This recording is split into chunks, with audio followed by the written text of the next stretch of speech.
ఏవండోయ్! ఈ స్వీట్ గురించి చెప్పే ముందు మీకు ఒక్క మాట అండి. నేను 'బారిస్టర్ పార్వతీశం' అదేనండి ఒకప్పటి 10థ్ క్లాస్ ఉపవాచకం నేను ఎపిసోడ్స్ లాగా ఆ నవలని ఎక్స్‌ప్లెయిన్ చేస్తున్నానండి. ఎవరైనా చూడకపోతే తప్పనిసరిగా చూడండి. మీకు ఇంతకు ముందే 10థ్ క్లాస్ చదివి బయటికెళ్ళిపోయినటువంటి పిల్లలు ఎవరైనా ఉంటే వాళ్ళకి తప్పకుండా సెండ్ చేయండి. ఇకపోతే ఏ దేవుడికైనా సరే 10 నిమిషాల్లో ఈ ప్రసాదం తయారు చేసి పెట్టడం ఎలాగో నేను ఈ వీడియోలో కొన్ని టిప్స్ తోటి చూపించబోతున్నానండి. 10 నిమిషాల్లో ఈ ప్రసాదం మనం తయారు చేసుకోవచ్చు. అదేంటో చూసేయండి. ఈ స్వీట్ మీరు బెల్లంతో తయారు చేసుకోవచ్చు, పంచదారతో తయారు చేసుకోవచ్చు. లేదంటే ఖర్జూరం ఉంటుంది కదండీ! పచ్చి ఖర్జూరం దాన్ని గుజ్జులా చేసుకొని కూడా తయారు చేసుకోవచ్చండి. మహారాజులొచ్చారు మహారాజులొచ్చారు మా ఇంటికొచ్చారు. మా మంచి వారంట మనకున్న వారంట మాకెంతో నచ్చారు.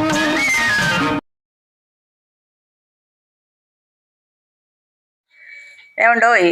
ఈ స్వీట్ తయారు చేయడానికి కావాల్సిన పదార్థాలేంటో ఇప్పుడు చూసేయండి. 2 గ్లాసులు పంచదార తీసుకున్నానండి. అంటే ఒక గ్లాసు బొంబాయి రవ్వ తీసుకుంటే మనం 2 గ్లాసులు పంచదార తీసుకోవాలనమాట. ఒకవేళ స్వీట్ తక్కువ తింటాము అనుకుంటే 1:30 గ్లాస్ పంచదార తీసుకోండి. కానీ దీనికి కరెక్ట్ కొలత ఏంటంటే, ఒక గ్లాసు రవ్వకి 2 గ్లాసుల పంచదార కరెక్ట్‌గా సరిపోతుందన్నమాట.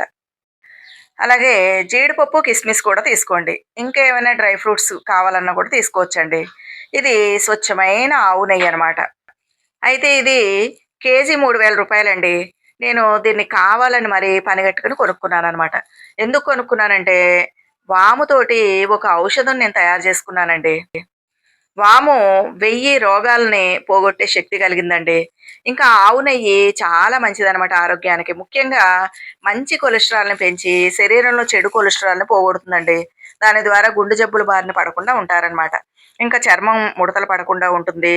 మోకాళ్ళల్లోనూ, కీళ్ళల్లోనూ గుజ్జు అరిగిపోకుండా చేస్తుంది. కీళ్ళ నొప్పులు లేకుండా చేస్తుంది. ఆహారం చక్కగా జీర్ణం అయ్యేలా చేస్తుంది. ఇంకా జ్ఞాపక శక్తికి ఇంకా మెమరీ పవర్ పెంచడానికి పిల్లలకి, పెద్దలకి అందరికీ కూడా ఆవు నెయ్యి దివ్య ఔషధంగా పనిచేస్తుందనమాట. అయితే నేను వాము, ఆవు నెయ్యి, ఇంకా మిశ్రి అదేనండి పటిక బెల్లం కలిపి ఒక ఔషధం తయారు చేశానండి. ఆ ఔషధం దేనికి తయారు చేశానంటే, మరి గ్యాస్ట్రిక్ ప్రాబ్లమ్ ఉండదనమాట. తిన్న ఆహారం అంతా కూడా చక్కగా జీర్ణమైపోతుంది. ఎవరికైనా గ్యాస్ట్రిక్ ప్రాబ్లమ్ ఉంటే అది పోతుంది. ఇంకా మోకాళ్ళ నొప్పులు, కీళ్ళ నొప్పులు లేకుండా ఆరోగ్యంగా ఉంటారనమాట. ఇలా ఎన్నో రకాల వాటికి ఔషధంగా పనిచేస్తుంది అని చెప్పి నేను దాన్ని తయారు చేశానండి. మరి ఆ ఔషధం కూడా నా ఛానల్‌లో ఉంది. ఎవరైనా చూడకపోతే చూడండి. అయితే దాన్ని తయారు చేసుకోవడానికి కేవలం ఆవు నెయ్యిని, అది కూడా దేశవాళీ ఆవు నెయ్యిని మాత్రమే వాడుకోవాలని చెప్పి నేను రూ. 3000 పెట్టి మరి నేను ఆవు నెయ్యిని తెప్పించుకున్నాననమాట. ఇంకా నిజానికి మనం ప్రసాదాలకి ఆవు నెయ్యి వేసి తయారు చేసుకుంటేనే అది పరమ పవిత్రమైనటువంటి ప్రసాదం అవుతుందండి.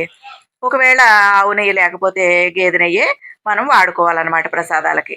ఇకపోతే డ్రై ఫ్రూట్స్ వేయించేసి నేను పక్కకు తీసేసాను కదండీ! ఇప్పుడు ఈ బొంబాయి రవ్వ అంటే మనం ఉప్మా తయారు చేసుకునేటటువంటి రవ్వని చక్కగా దోరగా చిన్న మంట పెట్టుకొని వేయించుకోవాలండి. డ్రై ఫ్రూట్స్ అయినా, రవ్వ అయినా ఏదైనా సరే చిన్న మంట పెట్టుకొని వేయించుకోవాలి. మీరనుకోవచ్చు రవ్వ కేసరా మాకు రాదా ఏంటి? ఈ ప్రసాదం మాకు కూడా వచ్చు అనుకోవచ్చు.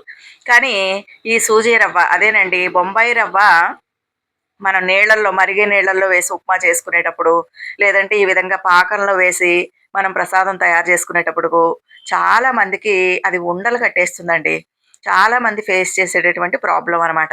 ఈరోజు నేను ఈ వీడియోలో అలా ఉండలు కట్టకుండా ఏం చేయాలో ఒక మంచి టిప్పు మీకు చెప్తాను, చూపిస్తాననమాట. అందుకనే దీనిని మీకు నేను స్పెషల్‌గా వీడియో తీసి చూపిస్తున్నానండి.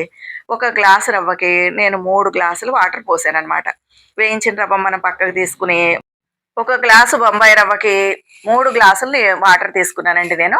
ఇందులో కలర్ కోసం నేను ఇంట్లో తయారు చేసినటువంటి పసుపు వేసుకున్నాననమాట. మనం ఎప్పుడు కూడా బయట దొరికేటటువంటి ఫుడ్ కలర్స్ ఎట్టి పరిస్థితిలోనూ మనం వాడకూడదండి.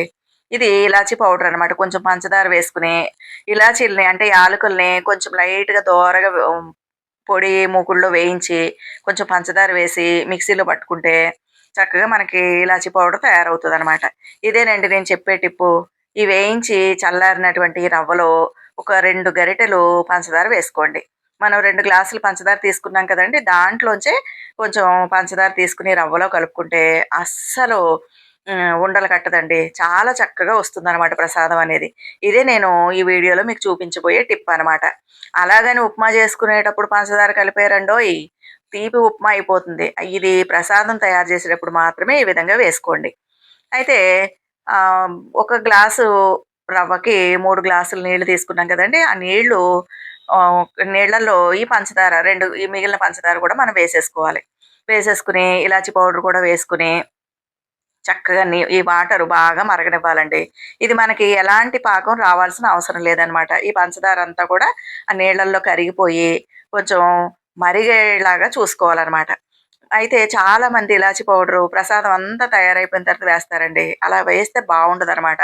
కనీసం సగం అయినా సరే ఇలాచి పౌడర్ ఇప్పుడు వేసేసుకోండి. ఇంకా ఒక చెంచా నెయ్యి వేసుకోవాలండి. ఎందుకంటే ఈ నీళ్ళల్లో ఆ పంచదార, ఇలాచి పౌడరు, ఈ నెయ్యి ఈ 3 కలిసి చక్కగా ఇలా ఉడికేటప్పుడు ఆ నీళ్ళకి అదంతా కూడా ఇలాచి పౌడర్ అంతా కూడా చక్కగా ఫ్లేవరు పట్టేస్తుందనమాట. అప్పుడు మనం ఈ రవ్వ వేసుకోవాలండి. చూడండి నేను రవ్వ వేసిన వెంటనే అసలు కలపను కూడా కలపట్లేదు. అయినా సరే అసలు ఉండలనేదే కట్టదండి. అంత చక్కగా వస్తుందనమాట. మీరు ఇప్పుడు నేను చెప్పినటువంటి టిప్పు ఉపయోగించి చేసి చూడండి చాలా బావుంటుంది. చూడండి ఎంత అద్భుతమైన కలరో. నేను ఎప్పుడు కూడా ఫుడ్ కలర్స్ బయటవి వాడనండి. దాంట్లో చాలా కెమికల్స్ కలుపుతారు. పెద్దవాళ్ళకి మంచిది కాదు. అస్సలు పిల్లలకి మంచిది కాదండి. అనేక రకాలైనటువంటి అనారోగ్య సమస్యలొస్తాయన్నమాట. మరి పసుపును మించిన పసుపు కలర్‌ని మించిన అద్భుతమైన కలర్ ఇంకేముంటుందండి. కాబట్టి నేనెప్పుడు గూడా ఈ పసుపు వేస్తాననమాట. లేదంటే బీట్రూటు కూడా వాడుకోవచ్చండి మనం. ఇలా వేసుకొని చక్కగా చిన్న మంట పెట్టుకొని ఈ రవ్వని కలుపుతూ ఉండాలనమాట. చూసారు గదా! కొంచెం దగ్గర పడేదాకా చిన్న మంట పెట్టుకొని కలుపుతూ ఉండాలనమాట. ఇలా కలుపుతూ ఉంటే ఆ నీళ్ళల్లో బాగా ఆ పాకంలో ఆ రవ్వ బాగా కరిగి చాలా స్మూత్‌గా మంచి ప్రసాదం తయారవుతుందనమాట. చూడండి ఎక్కడ కొంచెం కూడా ఉండలు కట్టలేదు చూడండి. అదే మనం పంచదార కలపలేదనుకోండి రవ్వలో తప్పకుండా ఎక్కడో ఒక చోట చిన్నదైనా సరే ఉండనేది కడుతుందనమాట. ఈ ప్రసాదం 10 నిమిషాల్లో తయారైపోతుందండి. అన్ని రకాల దేవుళ్ళకి మనం వాడుకోవచ్చు. ఆవు నెయ్యి లేని వాళ్ళు గేదె నెయ్యితో చేసుకోండి. కాకపోతే దేవుడికి ప్రసాదం పెట్టేటప్పుడు మాత్రం ఒక్క చెంచా ఆవు నెయ్యి కలుపుకొని పెట్టుకోవాలండి. అలా పెట్టుకుంటే ఒకవేళ మన వండేటటువంటి పాత్రలకి అంటూ ఉన్నా, లేదా మన స్టవ్‌కి ఏదైనా అంటూ ఉన్నా, లేదా మనం కట్టుకున్న బట్టలకు గానీ, లేదా మనలో గానీ ఏదన్నా మనకు తెలియకుండా ఏదైనా లోపం గానీ, అంటు గానీ ఉంటే అదంతా పోయి దోష నివారణ అయిపోయి ఈ ప్రసాదం పరిశుద్ధమైన పరమ పవిత్రమైనటువంటి ప్రసాదంగా తయారైపోతుందనమాట. చూసారు గదండీ! ఈ విధంగా మీరు రవ్వ కేసరి చేసి చూడండి. చాలా బావుంటుందండి. మరి స్వీట్ అంటే స్వీటేనండి. ఒక గ్లాస్‌కి 2 గ్లాసులేసుకుంటేనే బావుంటుందనమాట.